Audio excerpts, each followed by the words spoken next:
guys? So we're doing some descriptive writing, descriptive sentences.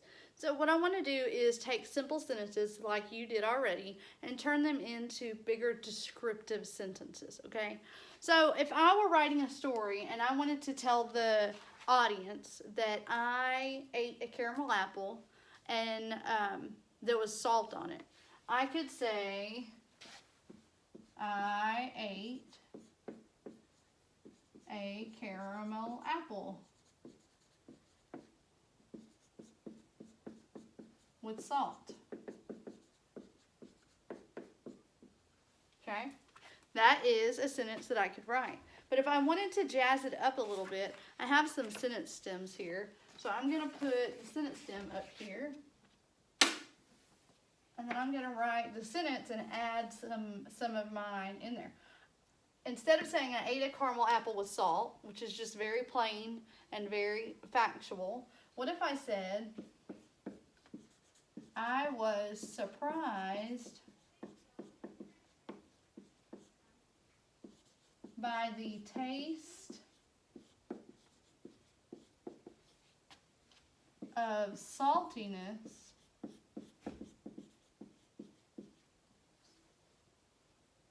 on my caramel apple.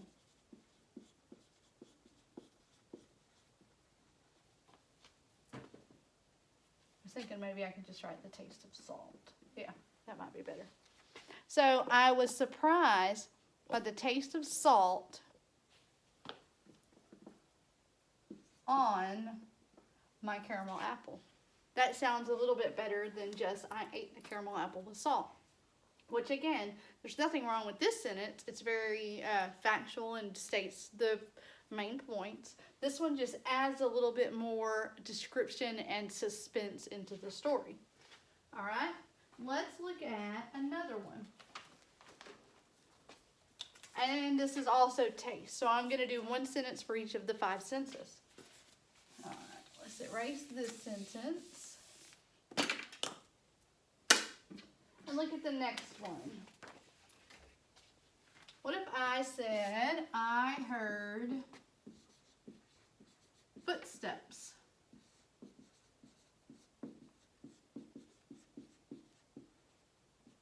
Now, again, that's very factual. It's exactly what happened. I heard footsteps. But there's not any detail. There's not any extra pizzazz in there to make the reader want to keep reading. So what if I use this sentence stem and changed it just a little bit and said, as I listened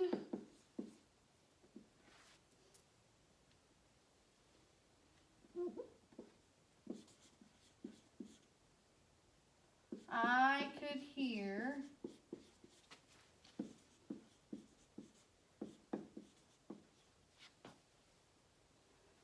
the sound of soft footprints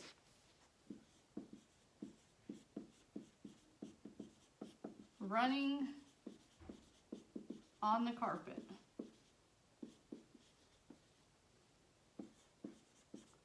Now, we told the reader the same thing both times. I heard footsteps. Very plain and simple. But when I added a little bit to it, as I listened, I could hear the sound of soft footprints running on the carpet. So I told the reader the same thing, but I added a lot more detail in there so that they would want to keep reading. If I were reading a story that started like this, I would want to keep reading to see what happened next. But if I just read, I heard footsteps, I might not be as inclined to want to continue reading that book. Now that was our sense of hearing. Okay, let's look at the next one. What if I said the pumpkin was bumpy? Now that does describe the pumpkin a little bit. That gives some description. The pumpkin was bumpy.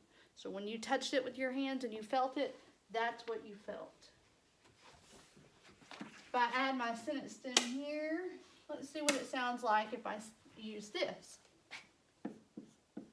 I ran my hand along the pumpkin and it felt bumpy and cold.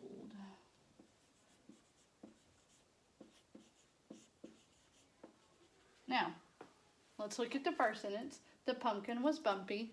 I could even add the pumpkin was bumpy and cold. And that is still a pretty good sentence because it's describing the pumpkin. But if I move my words around a little bit and then tell them a little bit more, I ran my hand along the pumpkin and it felt bumpy and cold. Can you visualize that? Can you close your eyes and see yourself touching a pumpkin, running your hands along it, and it's bumpy in places and it's kind of cold? Yeah. So that one just helps you to visualize a little bit more than this one does. All right, let's look at one with our smell. Our smell.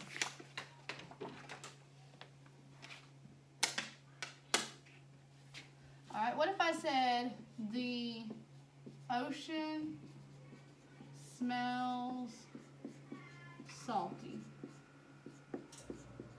All right, there's that sentence. Nothing wrong with that. That's a true statement. The ocean does smell salty. But let's add this sentence stem and see what we can come up with.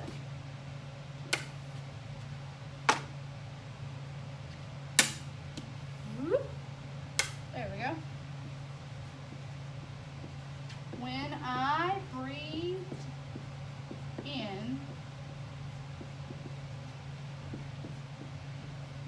I could smell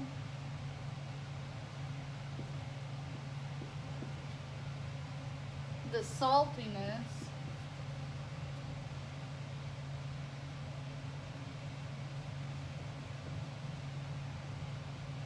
of the ocean. All right, so let's look at this one. The ocean smells salty. Now I want you to close your eyes and visualize the next sentence. Okay, close your eyes. When I breathed in, I could smell the saltiness of the ocean. You take a deep breath and you can kind of see that. You can kind of feel what that would be like to be there smelling the salty ocean. And we're going to do one more about our eyes and what we see. All right.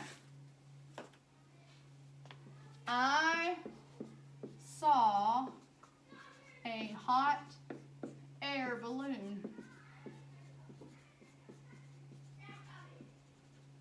I saw a hot air balloon.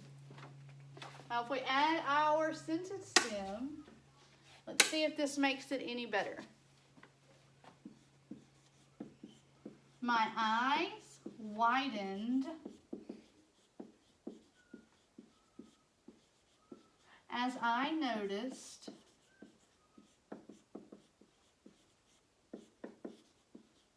the giant, red hot air balloon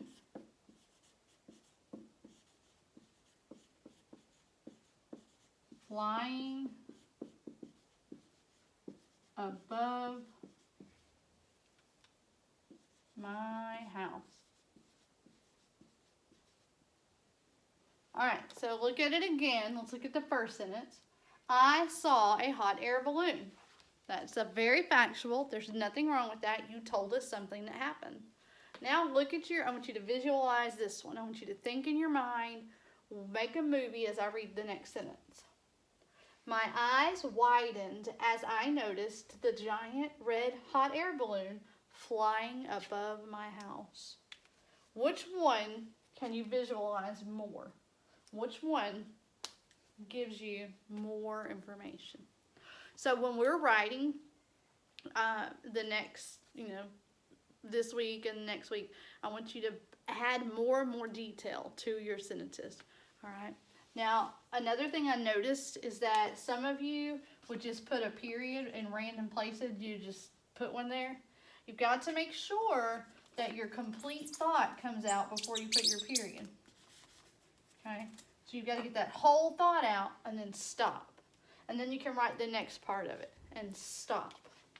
Okay? So I'm going to put the sentence stems that I just did on an assignment, and your job is going to be to fill in the rest of the sentence with something that you saw, smelled, heard, touched, and tasted. All right? Bye.